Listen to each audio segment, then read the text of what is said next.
Hi guys, welcome back to my channel.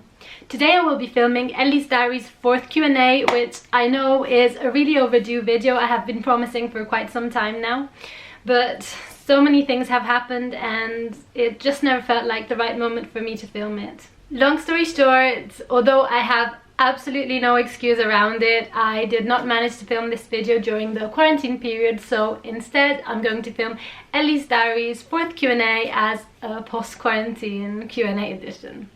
Let's get started. Question number 1.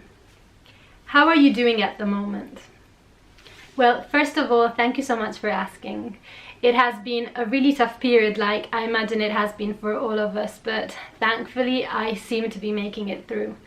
I am of course shaken by everything that is happening in the world at the moment. I still feel lost and confused by the coronavirus situation, and I feel deeply upset and angered by the murder of George Floyd. 2020 has been a really unsettling year so far, and the only advice I feel like I can give you and myself at the moment is to stay safe, to keep yourself informed and educated, to help others whichever way you can, and to keep reaching out to your loved ones.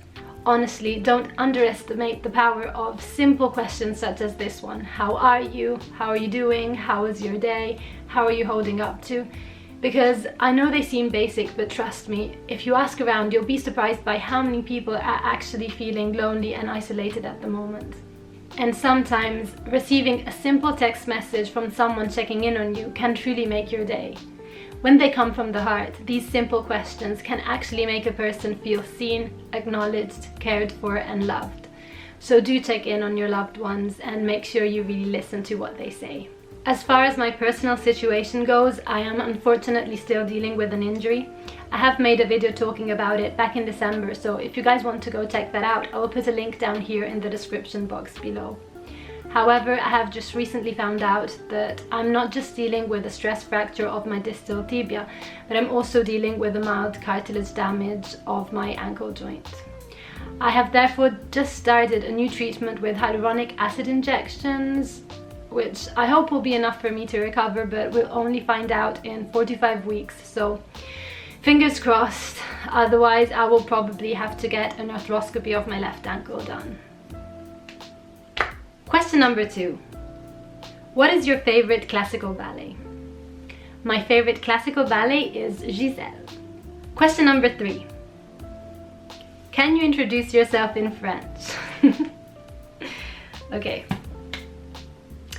Salut, je m'appelle Elly, j'ai 33 ans, je suis italienne mais j'habite en Allemagne depuis 4 ans et je suis danseuse professionnelle. Question number 4. What yoga exercises are important for the feet? Okay, so although it is of course possible to pinpoint some specific yoga exercises which are great for strengthening and mobilizing the feet, I first of all want to say that the traditional asana yoga practice in general already gives a very strong focus on the feet, as they are considered the foundation of the temple of our body. Our feet support our whole body structure, so it is vital that we take very good care of them and that we truly understand the mechanics of our feet in yoga in order to establish a very strong base in our practice. As you guys know, I am currently dealing with an ankle injury, so I am of course unable to show you guys any specific yoga exercises for the feet, but I will put 2 links down here in the description box below if you guys want to check them out. One is an article by yogajournal.com with a list of poses that you can practice in order to stretch and strengthen your feet, whilst the other is a great half-an-hour yoga for the feet class by the one and only Adrian from Yoga with Adrian. Question number 5. What's your dream? Oh, wow. This one is a tough one to answer. I honestly don't know how to start answering that question. What's my dream? Okay, so in this specific moment in time, my dream is that as humanity, we managed to win the battle against the global pandemic brought by COVID-19. Because although for some of us it seems like life is slowly going back to normal, I can assure you that for a vast amount of people who are at a higher risk for serious illness, just thinking of going back to normality is unfortunately still a very far away reality. Also linked to current events, although this has been a dream of mine for quite some time now, is for the education system to somehow change and to have at its core, above anything else, the goal to teach people the true meaning of the words respect, equality and empathy. And as far as a personal dream goes, I really want to heal from my injury. I have been battling with it for approximately 6 months now, and I can't wait to get back on stage with my colleagues and friends. Question number 6. How much time do you spend on self-care? I do once per week. Okay, this is a tricky question because I actually try to take very good care of myself all the time, especially because I am trying to recover from an injury. Self-care to me is a lifestyle choice rather than a weekly pampering session, although I really see the validity in that too. Self-care to me is what you eat, what you do, the people you surround yourself with, the conversations that you have, what you read, what you listen to, what you watch, what you think, the way you speak to yourself, your inner dialogue, the way you move. And in this specific moment in time, self-care to me is also being very aware of the true importance of social distancing. Question number 7. I know it doesn't matter much, but what's your favorite Italian city? My boyfriend is going to kill me, but I'm going to have to say Rome. Question number 8. What advice would you give to people who start doing yoga? Experiment, play around, and don't fall for any misleading preconception of what yoga is meant to be. I believe there are many gateways to yoga, and you just need to find which one is the best one for you. Question number 9. What does yoga bring to your life? It brings me physical and mental health and well-being. It brings me awareness, community, structure, guidance, freedom, education, spirituality, ethics, challenges, and thought-provoking life lessons. And in general, yoga to me is not just something that I practice on the mat, but it is an all-encompassing lifestyle choice. Question number 10. Do you like to travel? I actually really do. Although with what is happening in the world and with having to deal with my injury, I unfortunately haven't been able to travel for quite some time. Question number 11, and the last question I'll be answering in today's Q&A. Do you ever feel pressured to look a certain way, skinny, muscular, because you are a dancer? Another tough one. You guys have really been challenging me this time around. Body image, everyone's favorite topic.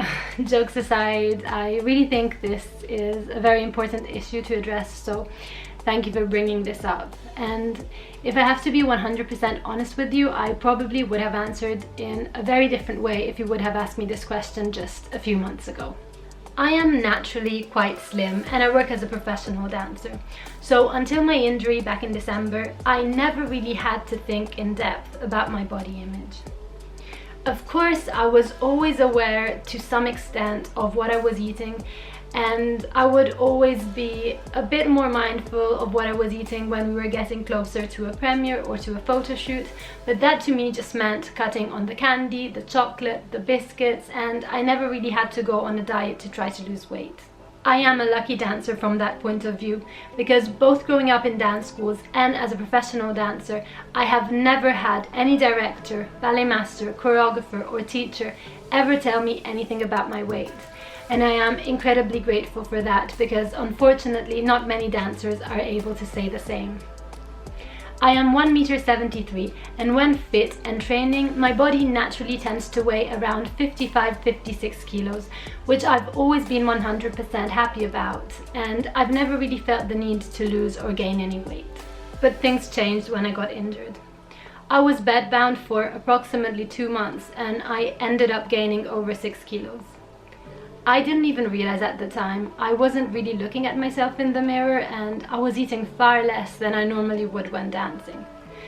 But still, my body kept changing and I wasn't even aware of it. So one day back in February, once my fracture line had healed, I was getting ready to pack to go to a physio rehab center to get back on my feet, and I realized that I didn't have any sports swimsuits to bring with me, and they were asking me to bring a couple.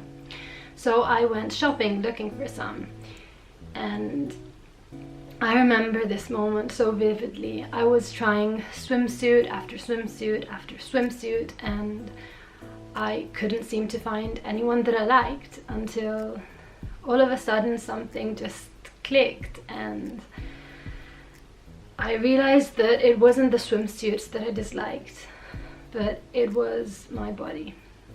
It had changed so much over the past 2 months, and I was just speechless. I broke into tears into the shop's dressing room, and for the first time in my life I experienced what it means to feel repulsion for your own body image. I had always been fit until then, and I had always given that for granted. And that moment really shook my perception of self-love, awareness, and body image. I ended up weighing 62 kilos, which in all fairness is probably my ideal body weight, because if you do the calculation it adds up to a body mass index of 21, which is actually a perfectly healthy BMI. And I want to make this extremely clear. There was absolutely nothing wrong with my body at that weight, but something was wrong in the thought process, because although I knew that, I wasn't able to love what I saw, and I wasn't able to look at myself in the mirror for quite some time. With time and training, things started to get a little bit better. I started losing some weight, and I'm now almost back to where I want to be, but I didn't just set that experience aside, and I decided to take some time to thoroughly think about what happened, not so much in my body, but in my mind. And I realized that completely unawarely, growing up, I somehow managed to condition myself to only deem as acceptable my peak performance professional dancer's body training 40 hours a week. And that is a standard that nobody should try to hold themselves up to constantly, because it's unhealthy and simply unrealistic, and circumstances in life change all the time. I have made that mistake, but I'm so glad that this experience has made me stop, think, and reflect on things, and I'm now on a personal journey towards trying to learn how to fully embrace, accept, and love my body through all its different phases of life. Whew. So this was a bit of an emotional ride. Thank you guys so much for watching. If you liked this video, don't forget to give it a big thumbs up and to subscribe to my channel. Also, if you guys have any other questions for me, do leave them down here in the comment section below, and I will see you all in the next video. Bisous!